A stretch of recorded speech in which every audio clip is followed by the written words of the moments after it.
Okay. Hey everyone, welcome to our 24th 4844 call. I guess the main thing for today is chatting about DevNet 6, where teams are at. Yeah, I had like a separate spec updates agenda point, but I guess we can bundle it all together under DevNet 6.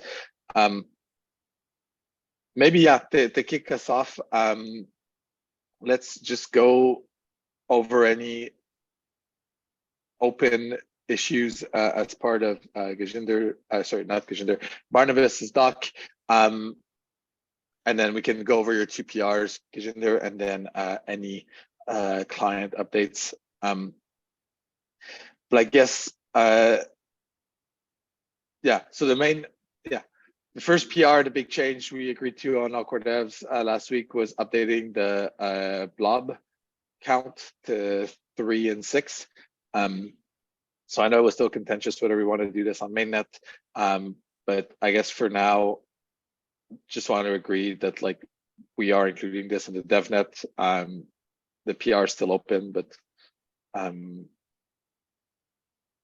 that oh, PR sorry. is no longer For the oh no, sorry. Yeah, the PR that's there is for the subnets. Okay, sorry, my bad. The PR was merged, I think, to the EIP. Yeah, sorry, I was looking at the wrong one. Okay. Yeah. Okay, so this was the subnet one. So I guess it just got approved. We can probably just merge this. I'll post the link here.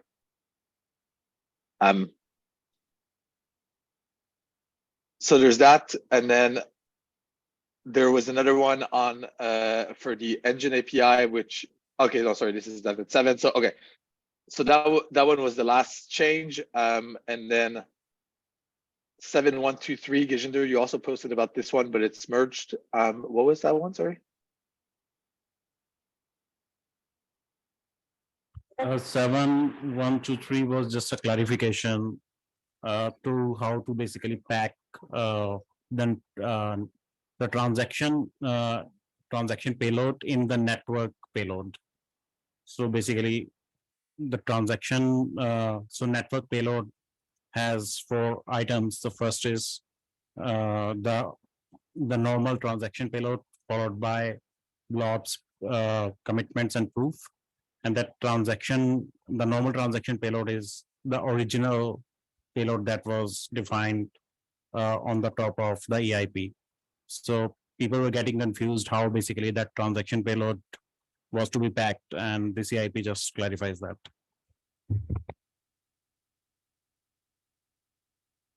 Okay, and so this is already merged in. It's not listed explicitly in the specs for DevNet 6, but I'm looking at it now. Does it actually change the semantic, or it just changed the name to clarify, right?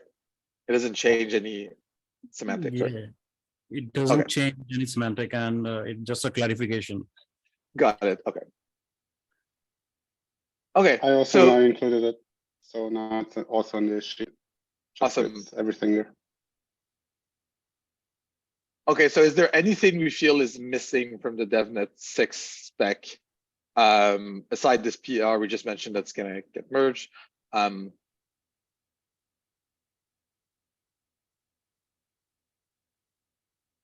Okay. If not, then yeah, I guess I'd be curious to hear from the different teams where they're at in terms of implementing things for the DevNet. And yeah, or maybe I guess Barnabas, do you want to start with like the current state of restarting DevNet 6, and then we can hear from the different teams who maybe aren't already running on the DevNet? Yeah, sure. So the current DevNet is seems to be quite healthy, but this is just the pre-DevNet 6, and we're going to be relaunching DevNet 6 with the 3 and 6 maximum blobs tomorrow morning. So that's the timeline. Yes. And which clients do we? Actually, yeah. Shawe has a question. Why should the subnet count be 6 rather than the target size of 3? Because there is a maximum of 6. So in some blocks, 0, 1, 2, or 3 might be sent, but in some blocks up to 6 might be sent. And so you need the mesh available to send. Otherwise, you'd have to send multiple blobs on the same mesh, which is not the intent of decoupling. Does that make sense?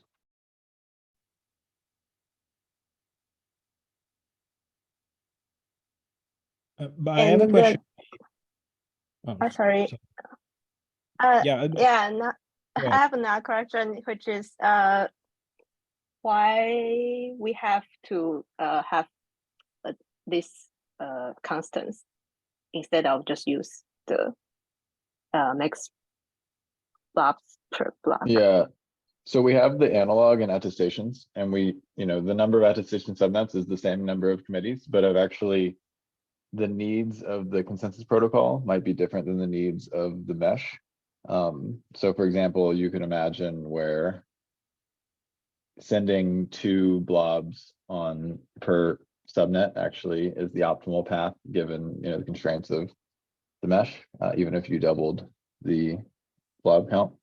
That said, we could have the constant and just map it to, so we could have blob sidecar subnet count and map it to the max number of blobs for the time being. To be clear, this isn't just theoretical. Like for example, with the attestation subnet count, I have been considering, in light of attestation load, ways to kind of map or remap or either have more or less subnets in relation to committees. So again, it's something that I think is a nice to have. We can just set it to the other constant there right now.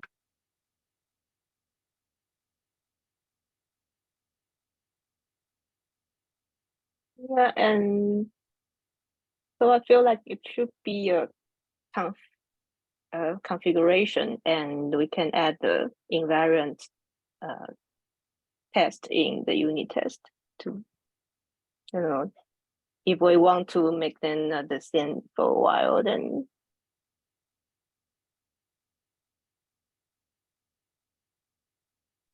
Yeah, I think it doesn't look. Sorry, it doesn't look like a constants to me at the moment. right. So I would have it as a configuration value, and I think having the unit test that just asserts that these configuration values are the same will help us, because for now they're going to be the same. And so we'd want to explicitly change that test if we were explicitly changing that relationship. So I think that's okay.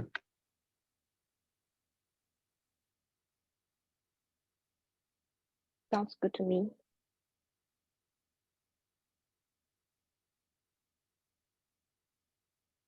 Okay. Enrico, you also had a question?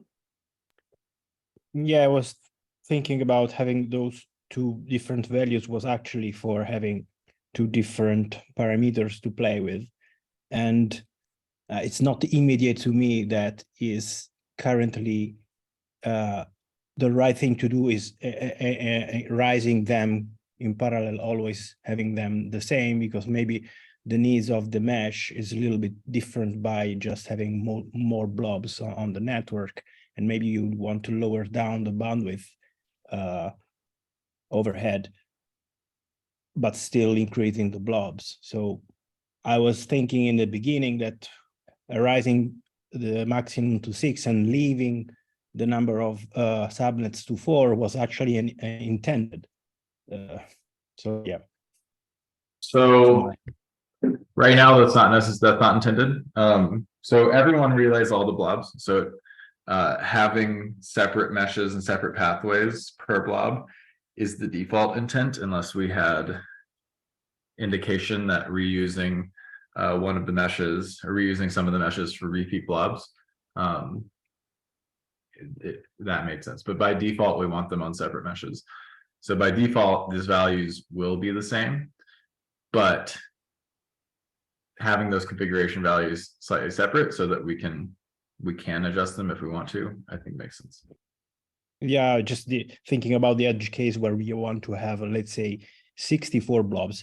So at that point, do we really want to have a dedicated 64 subnets and just having, let's say, 8 at that point or 16, and then reuse subnets for multiple blobs.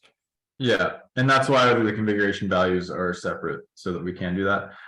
When Xiaowei says she wants to add a test to the invariance, it's because by default, we expect these things to be equal. And so we want to catch like the error we had with the release the other day by default. And in the event that we do change it, then that would force us to have to change the test because we're no longer using that invariant.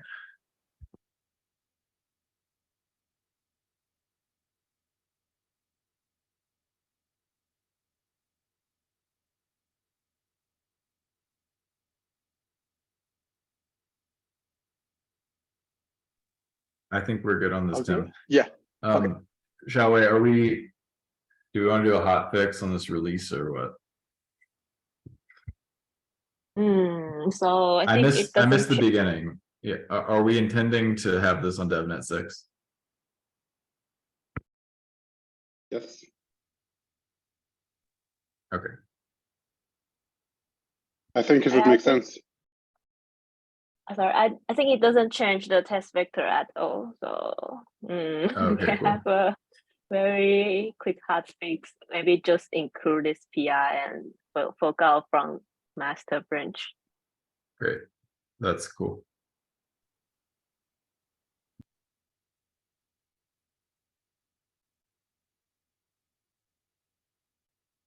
Okay. So anything else on the specs?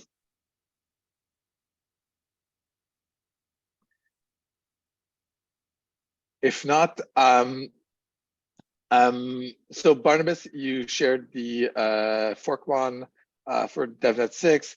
So we have Teku, Lodestar, Lighthouse, Base Get, Nethermind, Ethereum JS, which means we're missing Nimbus, Prism, and Aragon. I guess I'd be curious to start to hear from those teams if you have any updates or sort of expected timelines on when you think you can join the DevNet. Yeah, I can give an update from, sorry, interrupt you, yes. Give update from Prism side. So we're working on towards more like production quality code. So everything is taking like slower now. I mean, we can participate in DevNet 6 like today, but we kind of want to make the code looks have more production grade before we join.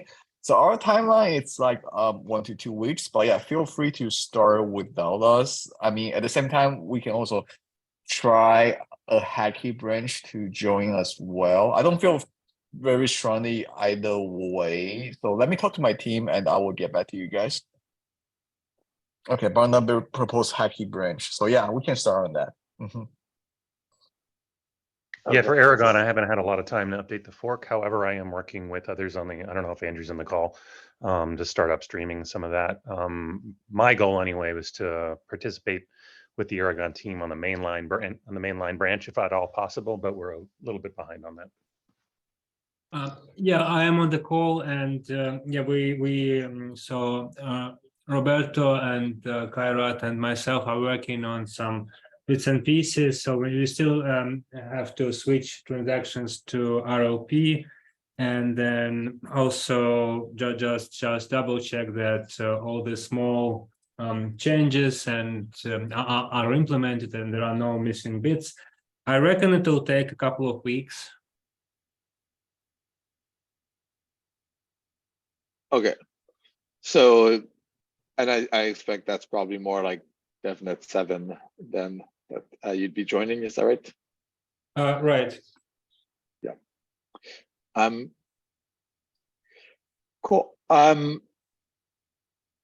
And then Nimbus, I think, is the other one. Yeah, I'm here. Yeah, Nimbus, I guess we could, so still the big missing thing we have is block proposals. That's made some progress. I have a PR that gets us part of the way that's up right now. I think if we want to join before proposals like we did for the previous DevNet, then we'll be good sometime this week. There's a few just small, I mean, we've mostly tracked all the other changes. So we'd be ready sometime this week. I'd want to say, well, to be safe, end of the week, but maybe before. So we can do that and then add proposals later but I don't have a strong feeling as to whether we wait and join with proposals which would push that out to the following week. Or if Barnabas, if you want to have everyone join that can, with or without proposals, then we can do that later. Yeah, I would push for that. I would want as many clients as possible to join this DevNet, and then we can figure out proposals later. Cool. Okay. Because we have some stable clients will be able to produce enough blocks for finalization. So I'm not really worried about this. Just gonna assign the validator keys to different clients.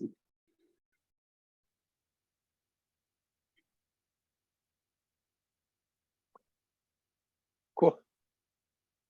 Anything else on the DevNet or client implementation? And if not, it might be worth reopening up the conversation around the blob count. I know Dankrad, you ran some other tests this weekend as well, and we have some time. So, but yeah, before we do that, we would still want to hear from Bezu and Geth possibly for their block okay. production Oh, right. capabilities. Okay. Yeah. Yes. Okay. Is there anyone from Besu?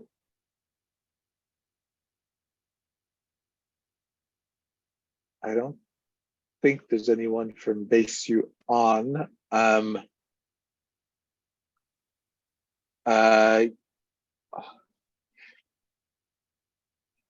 Oh, sorry. Sorry, Siri went crazy on my computer. Okay, I don't think there's anyone from Besu. Marius, do you have a view on? Can you give an update on Geth or Roberto, perhaps? Yeah, so we're following, but I know that our current version has a bunch of bugs. One of them is that we probably will fail once the precompile is called. So because we haven't updated the one dependency yet. Yeah, and I'm also not sure if we can actually create blocks, and some of the engine API changes are not implemented yet. Yeah, I'm going to take care of that tomorrow morning, so I should be done by tomorrow. Awesome, thanks. I guess, yeah, any other client teams want to share an update, even some of them already on the DevNet? I wanted to give a small update on Hive, if that's okay. Yeah, please do. Yeah, we are currently in the process of updating the test, the engine API test for 3 and 6 blocks. So if any team wants to test their engine API changes in any way, just reach out and we can run this test for you.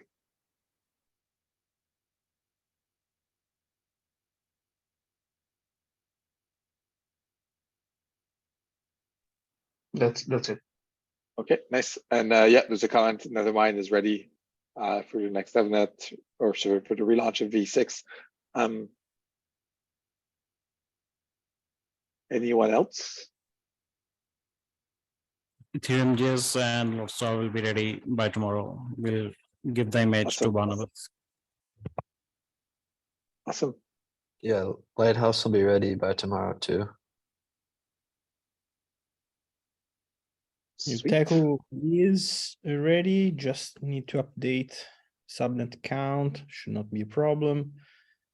And yeah, the builder throw is in progress, but it's not strictly related to V6, but this is what we are currently working on. And yeah.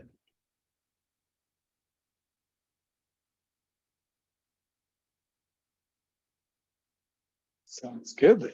Anyone else?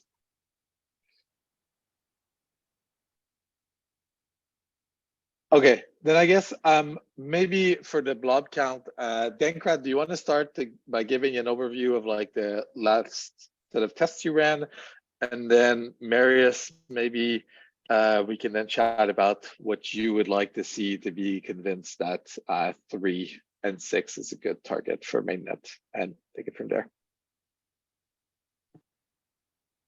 Yep, sorry, there's a thunderstorm in the background, so might get a bit loud, but Yeah, This I is ran. actually when you've sounded the cleanest in like the past 5 calls. Well, wait for it.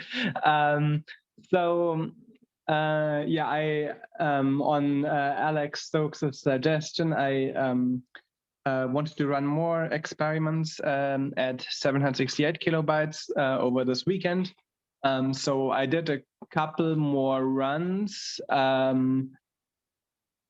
We have dashboards for them. I had a cursory log so far. I think like all looks fine to me. I didn't see anything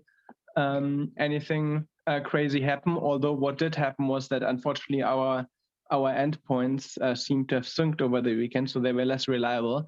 And so like the tests were a bit more randomized. So while we did hit the right average, I think on the second test, it was more like alternating between 0 and 1.5 megabytes, I guess, which is also a good test.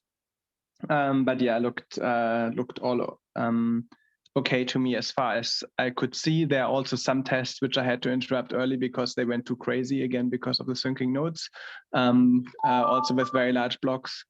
Yeah, so I will send the link to those dashboards around, and you can have a look at these as well. Awesome, thanks. Okay, and I guess, yeah, Marius, do you want to kind of expand a bit on what you were sharing on Core Devs? Like, what would it take for you to be confident with 3.6? So I had a bit of a think this last couple of days, and I came to the conclusion I still don't like it, and I would vote against it. But I came to the conclusion that it's not really my place to argue, because I'm not a consensus layer developer, and I think the consensus layer devs, they are doing the block propagation. If they think that this is fine, then they should go for it, and it's on them. I just want to make clear that this is not coming back to me in any way, shape, or form. I said what I wanted to say, and I still think we should go the safe route and then increase it over time. But again, it's a decision that the consensus layer people have to do, and if it breaks, it's on the consensus layer and not on the execution layer. Well, but to add to that, I think that what you want to make sure when consensus layer devs are evaluating this is the interplay between the blob size and the block size that can be impacted by call data, right? And the interplay between these two things, does exist, and they might not think about that. And so I think your arguments are valid, even if you do then say to consensus devs, now make your decision.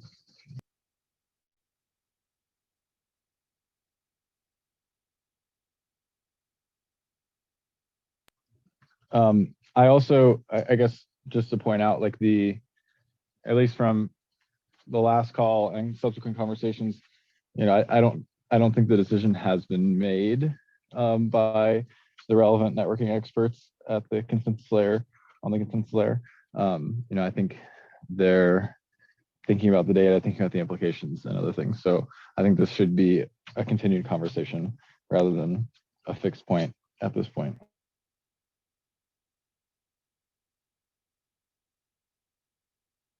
Yeah, that makes sense. Anyone else have thoughts or comments you want to share about this? Just one thing, maybe it would be nice to have the libp2p announcement in before going live with this. So having more efficient networking could help in this area. So you say libp2p announcement? Yeah, this the new libp2p spec announcement you have. Yeah, I don't have all the choke messaging to have a more efficient network. Right. Okay, so, but you mean, is there an announcement to be happening, or is there just more discussion to happen around refinements to the spec? Well, I haven't looked specifically on that, but looking at the overall benefit we could have on that area, Right. I see a nice to have before actually going live, and definitely increase bandwidth usage. So we have nice ideas and solution there, and having them, I see the benefit.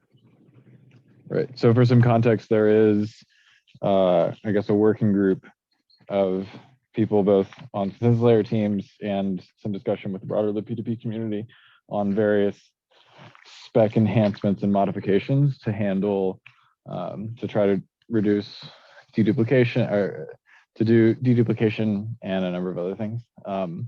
I guess it would be important to figure out what of those are actually viable to ship soon versus ones that are going to take a long time in terms of conversation, refinement, and testing. Do you have an intuition on that, or is that something maybe we could talk about on the next consensus layer call?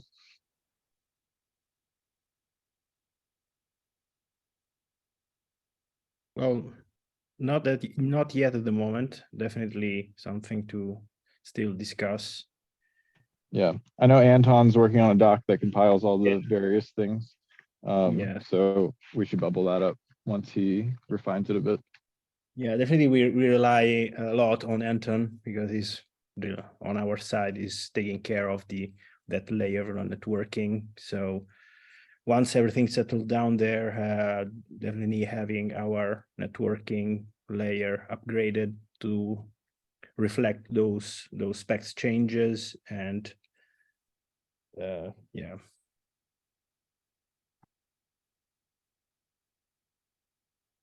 Yeah, we could also, yep. Go on. Sorry, we could also have at least a simulation with this iron one message, which is the new one to the P2P, and try to see how big blocks and a number of blobs are affecting the network, at least on the simulation. Very concerned about the bandwidth or latency. Right. And I suppose if we are picking a number, assuming that people think 3.6 looks safe based off experimental data, and showing that in simulations, the spec improvements strictly improve things, then that would be a movement towards strictly making 3.6 safer. But there's a lot of little pieces to do between here and there.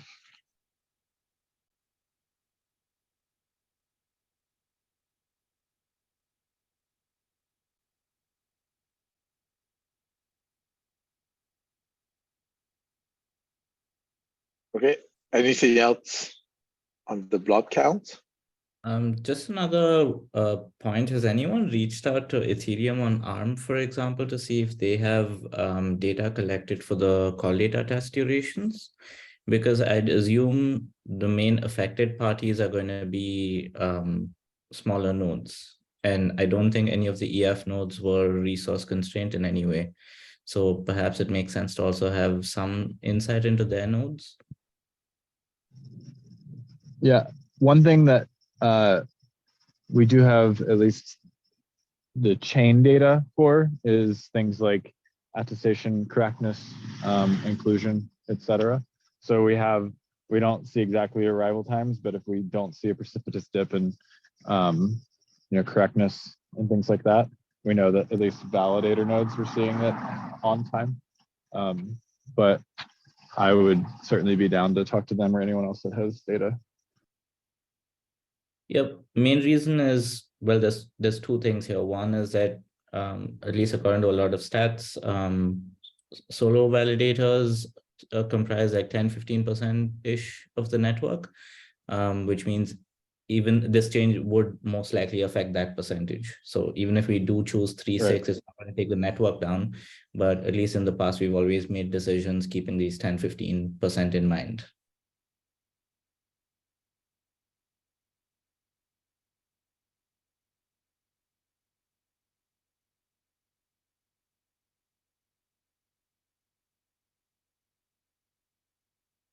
Is there a way we could try to get them to run? I guess even on the DevNet, it wouldn't really help because Yeah, I think the DevNet ones won't really help just because there's not enough load. But I yeah, can reach out to them.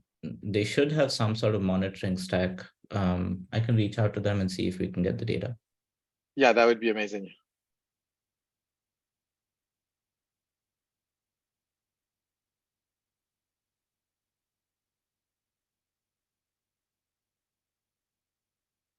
Any other comments on the blobs? So where does it stand right now? So I think we should keep 3.6 for now. That's sort of what we agreed to, even at the end of the call, that we would at least use it on the DevNet. Yeah, I'd but I mean, rather we're not- like not really being that clear. We're saying we agreed to it for the DevNet, but we didn't agree Correct. to it for mainnet. But we merged it Correct. to all the specs, and now we're kind of, it's not clear. Like, I don't like that it was merged to all of the specs, because now it's just a lot harder in 2 months to undo it. So I feel like we Well, should I just guess, yeah, it'll be be as hard clear to what we're undo. going to do. But I don't know that we have like the data or the like confidence to make that call now, right? Right, but we're not going to get it after the DevNet. So it's just like, Right, but we do Right. have data. We did run another experiment, and people that wanted to look at the data will continue to look at the data and think about it. I don't know if we can do much better than that, other than have a time limit on discussion and data analysis, I suppose. yeah, I agree. I think it's just weird, this whole situation with the DevNet. Like, there's no, doing 3.6 on the DevNet is not going to help us in any way, and doesn't move us closer to answering this, but instead just creates like a lot of noise around what is the actual value. I don't understand that statement. I mean, for one, I mean, I disagree that it gives us no data. Like, I mean, that, like, they're I just mean, all if- running on a couple data centers. Like, this is not anywhere close to the actual topology of the network. So there's Sure, not but- much useful information we're going to get out of dealing with blobs, other than like maybe the actual CPU processing of 6 blobs being bundled into the block.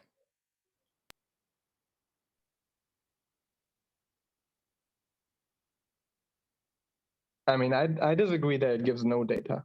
Like, I mean, I agree that it's not a test under mainnet condition, and that is exactly why I ran these experiments, because that is the only thing that I can think of that gives us mainnet data. If you have something else that you can think of that gives us better data for mainnet, then please suggest it. This is the thing that I could think of, and I did it. Right, and I think it was a great analysis. I'm just saying that we had a weird thing on the last all core devs where we kind of backtracked the decision to make it for mainnet, but then we still did it for the devnet. Well, It doesn't give us any what networking does it- information on the what- devnet. Okay, but I mean, like, I kind of disagree with you here, because you seem to be suggesting that the default decision is to keep it at 2.4, and I don't know if that's right. I mean, we just currently don't have a consensus on which of the two it is. I mean, 2.4 was the original, and we didn't agree to Well, move it that to also 3.6. wasn't reached in a consensus, in my opinion. So I'm not sure if that really is like a valid thing. Like, in my opinion, it was reached in the same kind of process. So I don't see like how that's any more legitimate than 3.6. I don't think it is.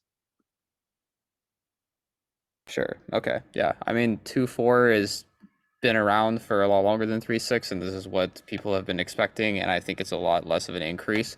Well, I But have I think never Marius, expected that, and I have vehemently opposed it all of this time. To be fair, 2.4 was put in as something of a placeholder while we were to conduct mainnet experiments. Right. The experiments never happened.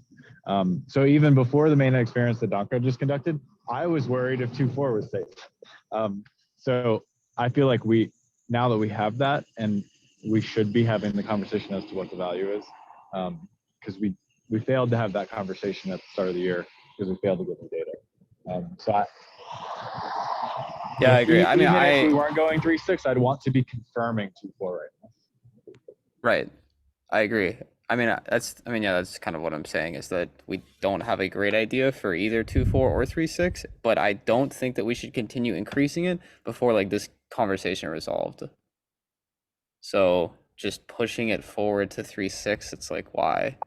We should just resolve the conversation about what the blob limit should be. And so far, I'm still waiting to hear what the consensus layer thinks on this. So I guess, sorry, Ansgar, you had your hands up for a while. Is there anything you want to add? Yeah, I just wanted to briefly mention, I did mention in chat as well that I think, to me, it's very important that we distinguish between the average case concerns and the attack concerns, because I think before Marius came on to Allcodev's last call, the main considerations were always around average case and being able to basically handle the bot side of things. And I think people felt reasonably confident that 3-6 would at least be realistic enough to make it the default. And then the kind of the concerns for basically the more attack case came in. So what if the normal block also gets really big because people basically abuse the call data? That was just basically not the main consideration. But this is indeed a new concern. If we cannot address that, then I think it makes sense to fall back to 2-4 again. But I think it's just too early in this process to say whether or not we have good ways to address this. I think there are really good ideas around just adjusting the call letter pricing, and there are different flavors of this. Do we do it immediately? Do we do it in a delayed way? These kind of questions. But given that I think we are still on track to make 3-6 work by addressing these additional concerns, but we're not there yet. But I think again the goal is still to get it there. I think it makes sense to move forward with it, with the understanding that still there's things to be proven for us to not revert back to 2-4.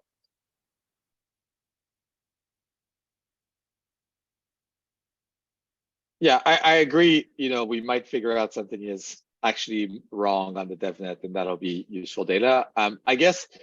Oh yeah, Terrence.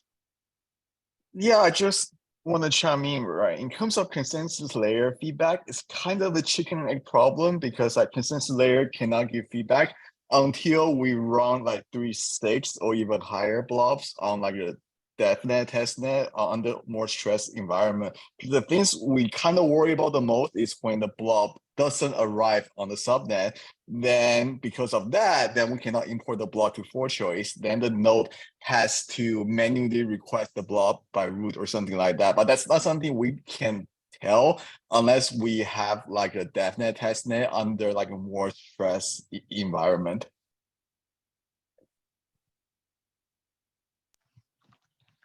Right, which might argue for actually running a DevNet with either low resource nodes so that those code paths for retrieving missing things are exercised, or running a DevNet for a day with 816 or something like that. But again, that's less of can the network handle it? That's more of can consensus layer clients, when you hit these exceptional scenarios, exercise the code paths as intended, which is a very important thing, obviously. Yeah, I think it would be great to run that on a DevNet with that type of environment. Would it make a difference if it's a shadow fork, or is this just a pure CL DevNet? I don't think that needs shadow fork. It's about finding, for the given network, finding the blob threshold that is like right on the cusp, if not higher, so that these kind of exceptional code paths are exercised. Got it. So yeah, we can work on just setting up a low resource DevNet, and I think there's a couple of Linux tools we could use to try and simulate some latency delays. It won't be perfect, but it'll tell us something.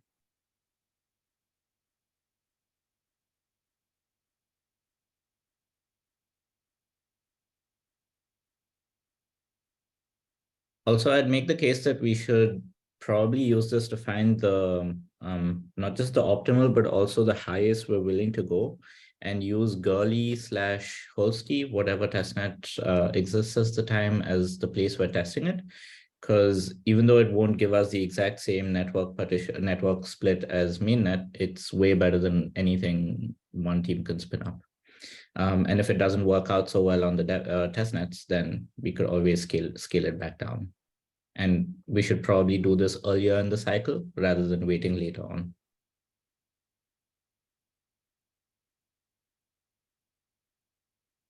Enrico? Sorry, I was mute. Yeah, just one thing to add. So we, like Terence, some probably weeks ago mentioned. So the machinery and the logic in the consensus client to deal with the edge cases where the client sees partial blocks and blobs not completed. So those cases needs data actually to be fine-tuned. So we have hard-coded a couple of deadlines in the code where when we don't see stuff up to that time, we try to look up by root, and it are just hard-coded timings based on nothing but just pure ideas on the air. So having those data on real usage help us to fine-tune those stuff, and also try to see the limits and put the numbers like it should be for mainnet.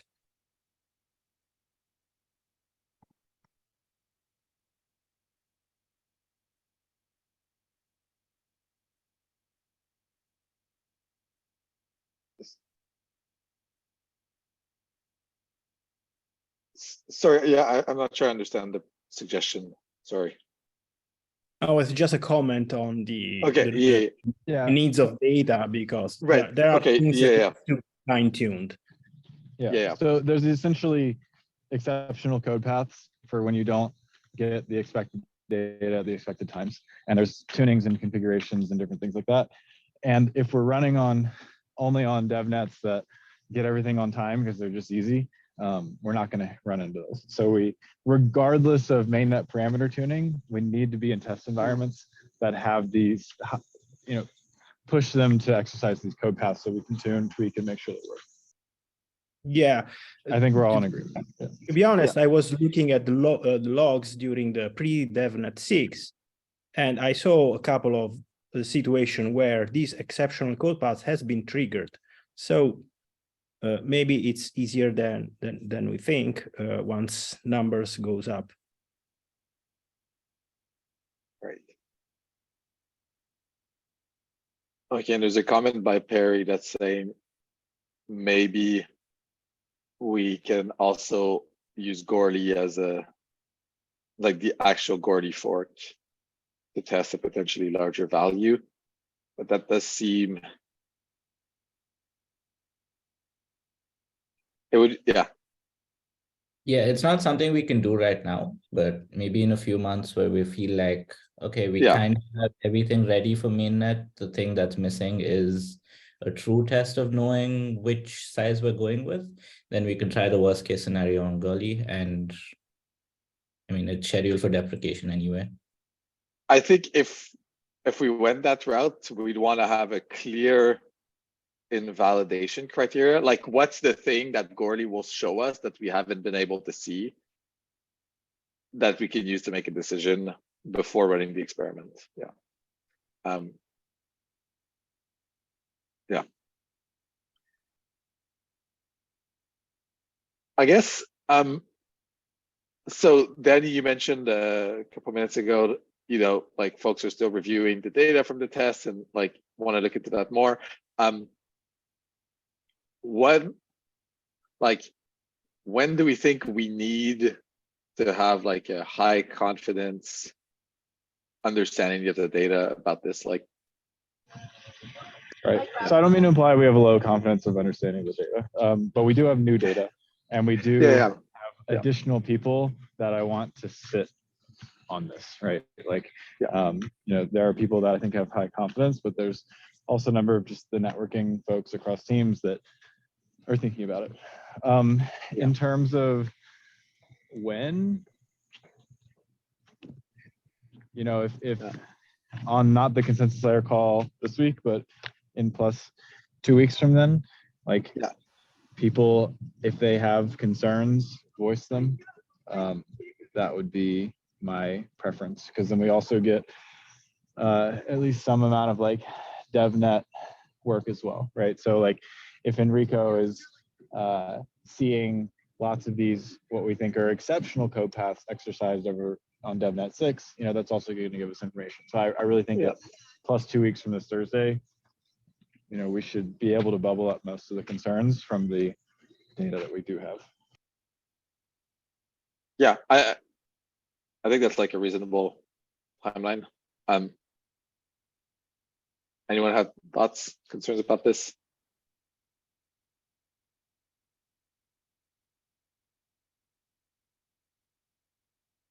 Okay, yeah, Perry says, you know, for a successful DevNet 6 launch. Agreed. So hopefully, I mean, obviously if it takes longer, it takes longer, but if things go well, then by the CL call on June, I think it's 29th or 28th or something, then we've had time to like have everyone review the data and hopefully run a couple of stress tests on DevNet 6. Yeah, and we can take it from there.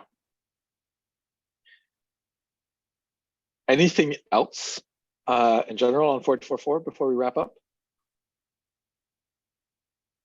So there was an issue that Enrico brought up in the last ACD that when, based on the spec today, when you start a validator from checkpoint syncing, you have to backtrack all the blocks before you start doing your duty. And the UX of, I mean, that's fair, that's honest, but the UX of that is just that, okay, now I have to request perhaps like 66, assuming 4 blocks, but I might move to 6, like 66 GB of blocks, assuming the worst case, before I can start doing anything. And the UX of that is a little cumbersome, and I'm wondering, anyone has more thoughts on this particular issue?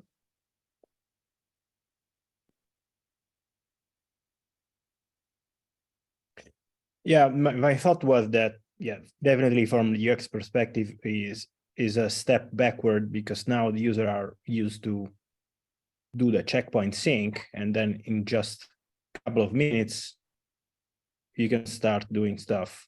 And we are going a little bit backward here to say, now you have to do a similar of a full sync that where you have to really wait and download a lot of data. And if we move to 3.6, the number of the number of gigabyte goes up even more than 33 gigabytes has been calculated for 2.4 now. So sorry, why is there a worst case? We know exactly how much data it's going to be, right? Yeah, the target over that time period will be essentially the amount of data. Yeah, so if anyone computed that using 6 blobs per block, that can't happen. It's not enough ether to pay for that. So I do think that the security argument of having all of that data and, you know, not being able to reorg to a branch that doesn't have that data is very important. I do also think that turning the node online and having it be able to operate as it's doing its initial backfill is probably not like a crazy security concession. So I think that that's okay, likely, unless it leaks into other modes like reorgs, it leaks into other things like that. So, you know, maybe I think it's worth having the conversation on if that UX is worth preserving. But I would not let that UX allowance like leak beyond that mode. That said, you know, it is something of a concession, right? It is when you get, if you have large amounts in the network that are all coming online at once, which, you know, maybe happens because of compounding of another attack, then you end up in kind of a security concession zone. So it's worth thinking about. I don't have a terribly strong opinion. I guess something worth thinking about is that, okay, you trust your RPC provider node to give you the checkpoint state. So you have that trust assumption, right? Could you it's kind of trust assumption to trust the RPC provider to provide you the blobs where that you can also verify it along the way. Right. That's yeah. Maybe Yeah. yes. So Yes. So maybe it's you trust your checkpoint sync. So get the blobs from there and start a testing, and then backfill if you have an issue in backfilling abort, and then do not allow that assumption to leak beyond the weak subjectivity checkpoint that was provided. I mean, I hear you. You're right. Like the assumption of correctness is strong. So I think as long as you do backfill and as long as you don't allow that assumption to leak into other places, I think it's probably okay.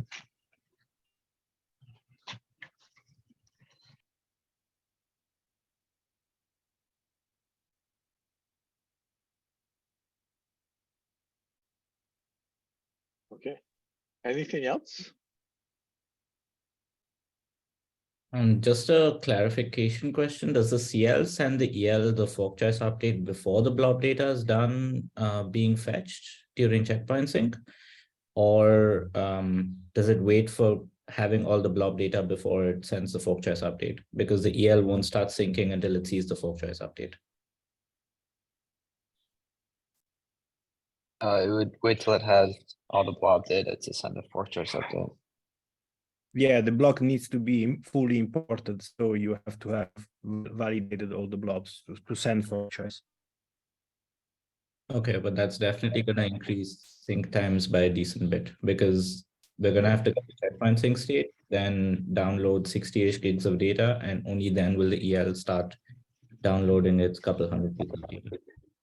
So the way checkpoint sync, for example, in Lotsa work is you download the state and then you sync the first block after the state. After the checkpoint, you have synced the state from, and when you get that first block and blobs along with it, then EL will receive the FCU. So you will not download the entire past block / blocks. Okay. And I'm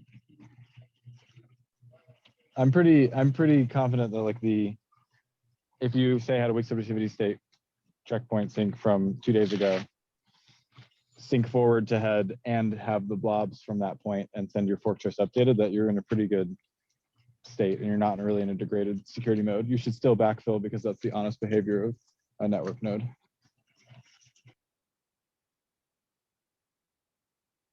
Just as an FYI, so the blobs will not be available before a window. So everyone will be forced to do a checkpoint sync once once the current slot goes beyond 4096 epochs, I think, from the network. I mean backfill to the network pruning point. I don't mean depth.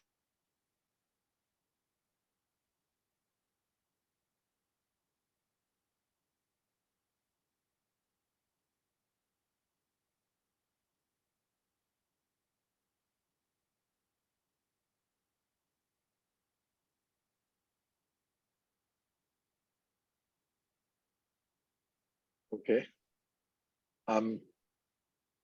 Anything else?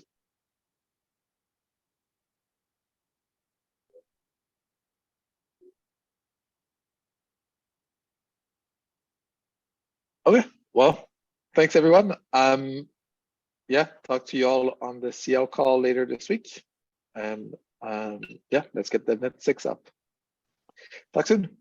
Thanks. Bye. Thanks. Bye. Thank you. Thanks.